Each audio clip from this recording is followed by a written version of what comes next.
Hey, think back to about a year ago when that pandemic hit, right? And maybe you couldn't get certain supplies that you needed, or things were really hard to come by or completely sold out. And how would you get those things legally without having to, rob or steal or any of those things, or resort to violence or any of those things, which, man, I guess if it all really did hit the fan and that's what you got to do to protect your family, I'm not judging. I would probably do the same thing. But it didn't quite hit the fan the way a lot of us preppers expected that it would. And how did you get some of those things that you really needed when the stores didn't have it legally?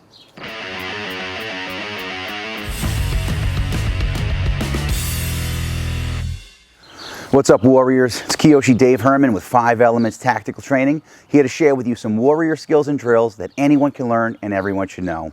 If you're new to the channel, welcome and thanks for stopping by.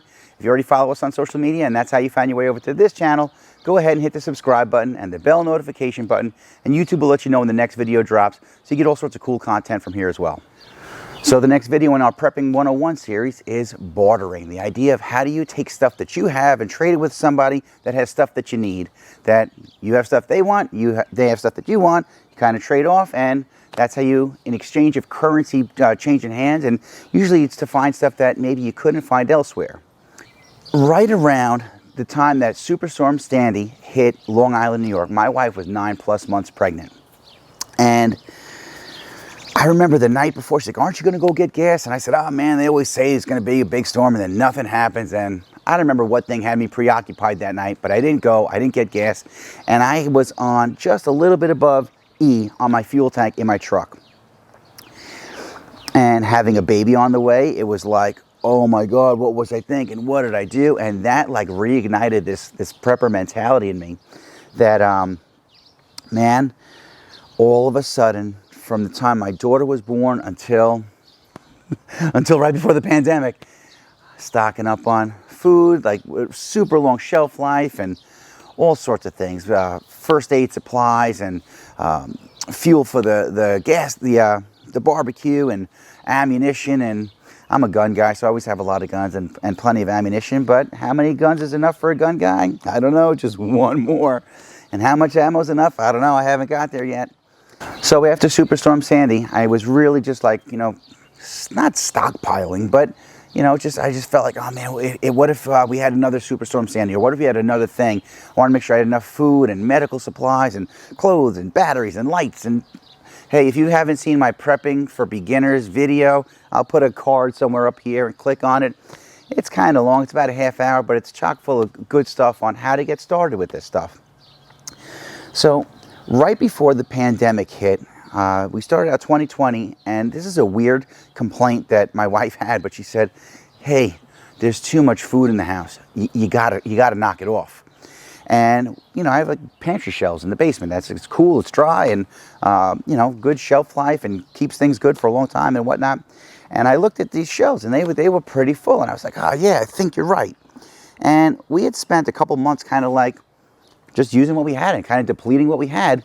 And I'll never forget, about a week before, like, COVID broke and it was a thing, the two of us were downstairs and looking at the shelves going, man, the pantry looks kind of empty. Now there's like emergency supplies, it's supplies that last way longer, and it would have taken us a long time to be like out of food.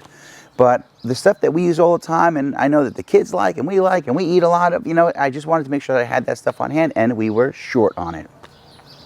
So all of a sudden the pandemic hits, and man, there was like crazy lines around the block for the grocery store and Costco and BJ's and all this stuff. And now we were both worried, like, well, how long is this thing going to last? And do we have enough food? I mean, we all got to like hunker down. We're all bugging in, and there's 5 of us in the house, and there was another baby on the way, and just like, oh my God. Oh, I'm sorry, we just had the baby. So trying to find formula, trying to find diapers, trying to find all this like newborn baby stuff that I wasn't stockpiling that. Hey, get out of here. Okay, thank you. All right, thank you. And then an interesting thing happened. A buddy of mine who I've been friends with since forever, he lives in the 5 boroughs of New York City, and he called me up panicking. He's like, you know, scared like everybody else. I know he has guns. He's one of my firearm students and preparedness students and friends forever. And just always a guy that hits me up with questions. How do you this? How do you that? And I love helping him because he's one of my brothers. And he said, bro, I need ammunition. And I said, for what? And I knew it was coming because the other people had been asking me too.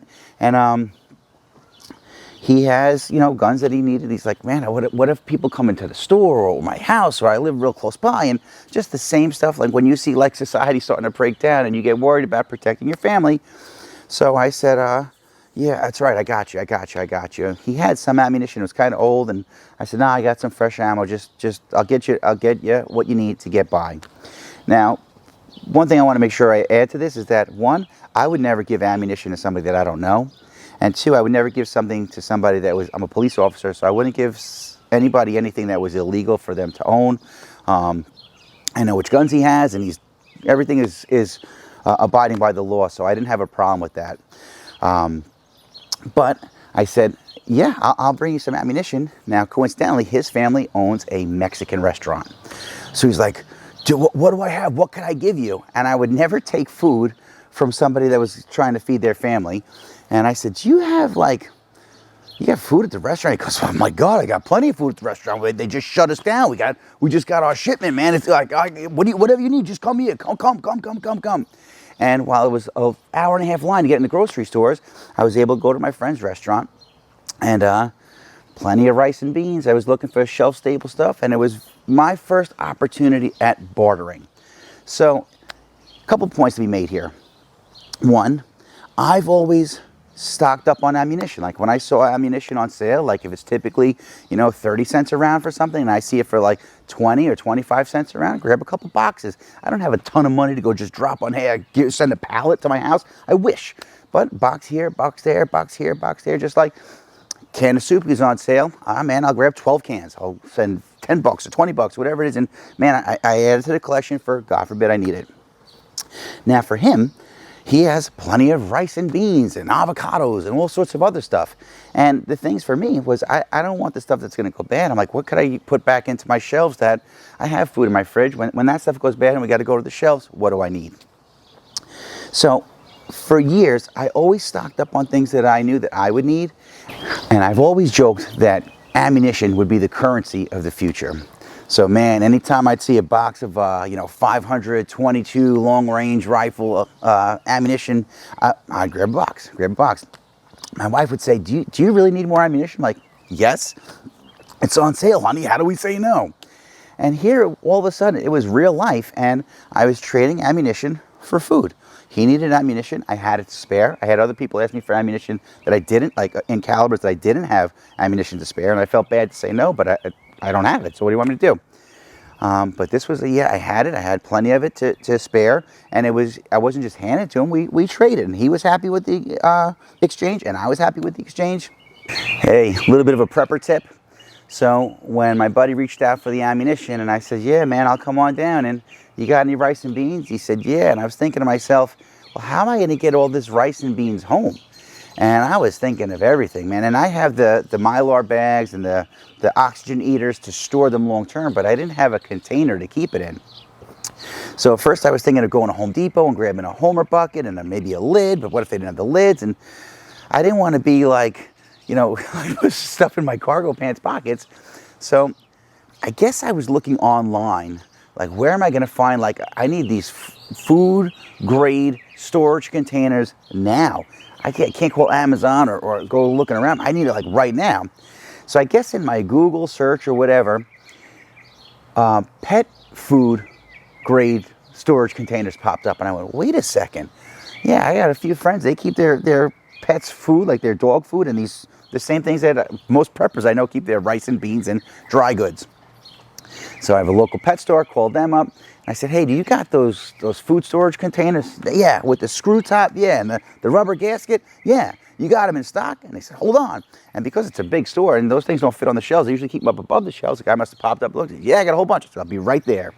Drove over there real quick, grabbed a couple, went to my friend's place, and all of a sudden, Yeah, man, they got barrels of rice and beans in a big Mexican restaurant. So he was more than happy. Like, yeah, man, it's cheap as hell for him. And it wasn't taking any food off of his table. And it was a great exchange. And the key factor for how I transported it home and still have it stored in my house was in pet food grade storage containers with a gamma seal. It's like a screw top thing to keep out critters and moisture and whatnot. And man, what a great device. So highly recommend it. The point being is, think of the things that you use regularly that you maybe stock up on or should stock up on or should have a lot of, and the things that you would kind of need. I think that the last year of realizing that even when Amazon wasn't delivering, that this, oh my God, I really should have toilet paper. Who thought that was going to be a thing? But maybe next time you go to your local big box store, you're going to get, instead of buying a couple rolls of toilet paper, you get a case of toilet paper and you just stash it. Or you get two, and when you go through the first one, you're about to tap into the second. That's when you replenish it, so that God forbid you're like without for a while. Well, you have a stock of it.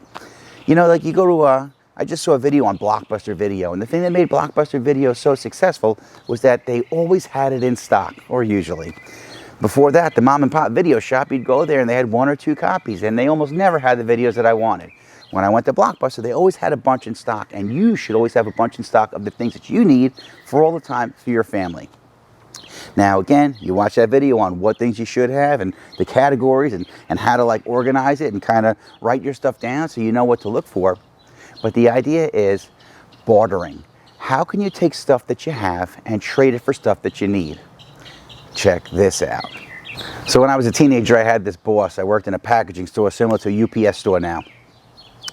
And this guy, he's probably, I think he was 60 years old at the time, and I was like 16, so he seemed like the oldest guy on the planet, but he was my Yoda in a lot of ways. And he said, he had this joke about having something, selling it, and they still have it. He said, "Kid, the hookers know where it's at." I was like, what? He says, yeah, they got it, they sell it, and they still got it. I got to keep buying boxes and bubble wrap, and then I sell it, I got to go buy more, but they have it, they sell it, and they still have it. Now, as crazy as that analogy is, that's the same thing with knowledge. Like, you go learn how to do something, like I learned martial arts, I teach martial arts, and I still have it. I learned how to teach, I shoot firearms, I learned how to teach somebody else how to shoot firearms, I teach it, and I still have it. I learned how to make shelters and build fires and emergency preparedness stuff. I teach somebody else how to do it, and I still have the knowledge.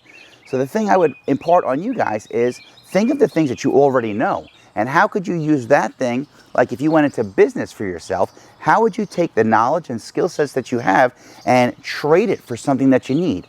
How could you take it and make it useful or marketable so that, man, I need some project on my house, or I need some ammunition, or I need some rice and beans. I'll trade you this thing that I have or this thing that I know how to do to, in return, get that thing that I need so that I could take care of myself and my family. So again, the takeaway from all this is, what do you have that you already have a lot of, either in your house or at your job or wherever? Whether I have a neighbor that's got tons of firewood, for him, like, oh my God, he heats his house with it, but it's a resource that he could definitely trade for other stuff. If it's got cold enough outside, he's got more than enough to last him a couple of years, but that's one of his things. So if it's not something, like if it's not a material thing that you have, I'm sure that you have some sort of knowledge of something. Maybe it's, you could cook, you could clean, you could wash stuff, you could build stuff, you could offer to help with another project. Hey, if you could get up and walk around and do manual labor, you might see somebody else building something. You say, well, listen, I'm not good, but I could carry your tools for you, or I could help you do that. And labor, anybody that's built anything ever, or brought your car to be fixed or whatever, you realize how much labor costs. So if you were to just offer yourself as a way to like help somebody do something or get some sort of project on in exchange for something that you need, ultimately you just got to get creative.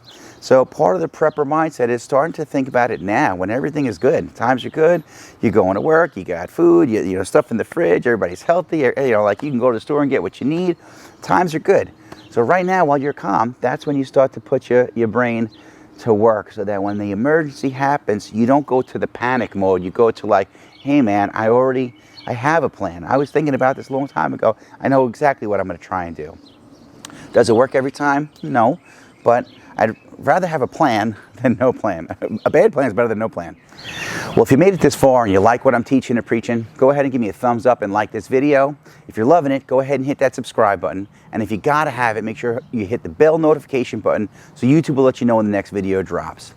If you're really digging it and you want more, you can find us on all social media platforms at 5 Elements Tactical. Well, that's all I got for now, warriors. So until our paths cross again, pray for the best, prepare for the rest. I'm Kyoshi Dave Herman with 5 Elements Tactical Training. Thanks for watching.